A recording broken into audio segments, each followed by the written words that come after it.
Dr. Buffonge, well, the mic is over to you. And I know that the people of Montserrat are anxious to hear from you. We know over the years have been very passionate about certain things and passionate to the point where some people couldn't take you. Your passion for the people of Montserrat came to the point where some people found it difficult to deal with because you challenged the status quo. What we're hoping from this team is that you will continue to challenge the status quo and not stop fighting until you get us to where you think we should be. Thank you. Oh, so healthcare. There are a number of things that I think we need to tackle. Sometimes talking about health for me feels a little bit like a stuck record, saying it over and over again for 10 years. But over the last 10 years, or last 15 years, we've seriously saw death rates increasing on Montserrat in certain areas. And we've all lost people or know of people who've lost people in an untimely way. And I think one of the big goals of a health service is to prevent untimely death, to reduce the risk of suffering, reduce morbidity and mortality generally. And over the years, I've been looking at ways in which we can make a difference in that area. Obviously, through politics, seen as the best area to have an impact, to have a voice. At present, the two big problems, two challenges that I think we have on Montserrat, as in the region, are people dying of the complications of the chronic non-communicable diseases, and in particular, people dying of strokes and heart attacks, which are long-term. The risk goes up if you are diabetic, hypertensive, high cholesterol, and the incidence and prevalence of diabetes, hypertension, high cholesterol, obesity has been rising in the Caribbean over the last 20 years. So it is a big deal. People will get strokes and people will get heart attacks, and we need to know how to manage them so that we don't leave them with unnecessary paralysis. In this day and age, it's not necessary all the time to end up with significant problems post-stroke, and to make sure that our patients don't die of heart attacks. There are also conditions associated with these chronic non-communicable diseases that leave people with a lot of impairment. For example, blindness due to uncontrolled diabetes and hypertension over the years, circulatory issues leading to amputations, as we've seen so many people have had amputations or lower limb amputations over the last couple of years. And then kidney disease is a big deal, and it's a problem that we have been unable to tackle. How are we going to manage our end-stage kidney disease patients? Are we going to offer renal replacement therapy or dialysis on Montserrat? And then in the same breath, our patients are dying from cancers because we are not tackling our cancers early enough. We're not finding them early enough. We're not doing enough cancer screening, and patients on island just have not had the opportunity to screen for cancer. So those are these two big areas. And I think if you looking at it from a broader perspective, I realize that on Montserrat, part of the problem is that we don't have health policy that addresses these particular issues. Therefore, we are not able to divert funding to these areas. Doc, let me interrupt you because I'm hearing you. When you talk about health policies, what are you actually talking about? So that the person, some of us may not quite understand what you mean when you talk about health policies. Okay. So if we go even further back, there are laws in the country that address all sorts of things, and there are laws which address health care. The laws in Montserrat that address health care are very basic and were written in the 1960s and don't really address the problems that we have today. We need to address the deficiencies in health laws so that health administrators can come in and make better decisions about what our focus really should be in health. So you've got to have health policy that talks about cancer screening. So policies are written directives, so to speak, about what things really need to be addressed in your health service. So there must be one that talks about how we're going to address cancer screening in terms of the diabetes, hypertension, and its complications. There've been policies that talk about how we're going to treat patients and encourage them to be better controlled. But the reality is that patients will not be controlled all the time, and that a lot of patients will end up with complications of these chronic conditions. And then we need to make sure that we're in a position as a country to deal with them.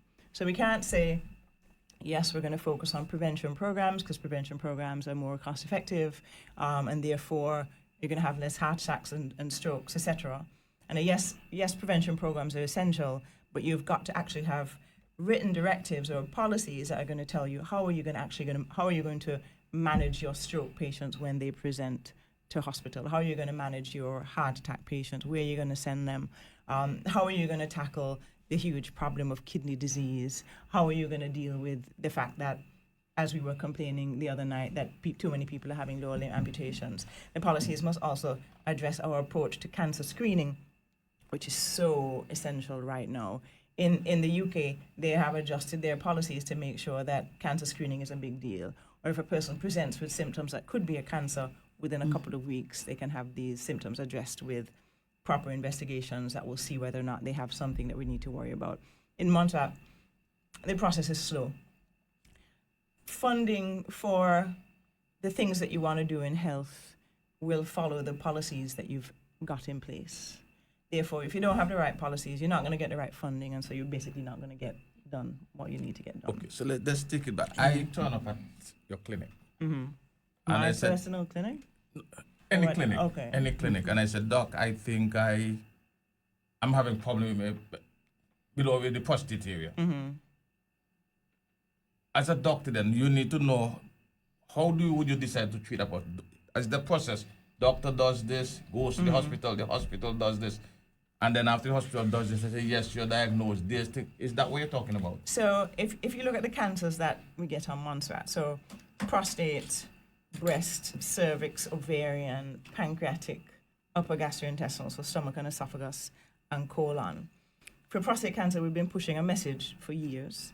Dr. Thwaites, the urologist, has been coming to Montserrat for well over 10 years. So prostate cancer is still a huge problem, but there are at least things in place. So when you present with a urinary problem, so you're 60 years old and you're having a waterworks issue and you attend the clinic, the doctor at the clinic will examine you, might start some initial medications to try and control your symptoms, but then will refer you for a PSA test that will give you an idea about your risk for prostate cancer, and will refer you to the urologist. Then the urologist that you see will make a decision on prostate biopsy. So Dr. Thwaites has been doing prostate biopsies here for about a year, and more recently we have had the government hiring a urologist who has come and has done some prostate biopsies as well. So in terms of prostate cancer, there is a pathway and it can happen. A lot of the problems in finding people with prostate cancer now are, the patients are not presenting to get seen in the first place. Let me interrupt here. I'm in the UK and I get a letter from my GP. Mm-hmm. You're 60 years old and you need to do this particular test. Mm-hmm. In Montserrat, I am 60, nobody says anything to me. Right. So we've got this idea that we really need to set up a cancer screening registry. So we know what cancers people are most likely to get. So for example, prostate cancer, 1 in 4 black men will get prostate cancer as opposed to 1 in 10 men in a general population. So it should be that we have a registry that is manned by people who are paid, who will reach out and make sure that everybody on this list has been screened every year. So you've got to push as well.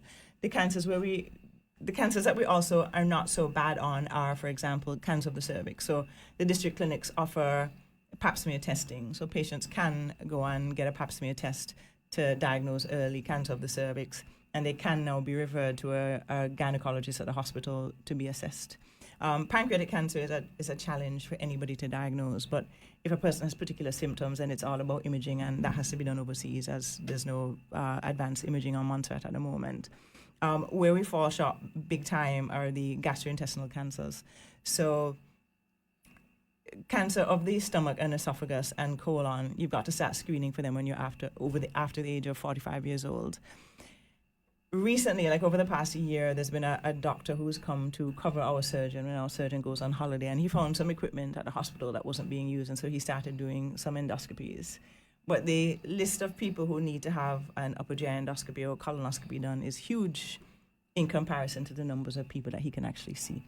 So there's a long waiting list for this. And there is no budget of money. There's no money directed towards making sure that our people get screened for this. And I know over the last 5 years, we have lost people with advanced gastrointestinal cancers because of this one thing. They cannot get an endoscopy done. A lot of people go to Antigua, but it's costly and it's inconvenient. I think this is one of the things that we have to make sure there is a budget for on Montserrat. And again, a cancer screening registry that makes sure that all our patients are actually assessed for this. So that's essential. Quick question. Are you saying that the equipment actually is here at the hospital? This gentleman came to cover a post for a short period, and he found equipment in the storeroom that was sitting there, and he started doing endoscopies, bless him. So a good few people have had them done, but it's not enough because this man, I'm sure, could return on other occasions to do endoscopies. I know that we have Montserrat endoscopists out in the world who can come and help, and there are other people who, for example, Dr. Daly can secure to bring to Montserrat to do endoscopies once we have equipment. But we need to place the focus on this. If health does not see this as a big deal, there will be no money and no plan directed towards it, and therefore the service we provide will be inadequate, and we'll continue to find people with end-stage gastrointestinal cancers, which is it's not a good place to be. Doc, what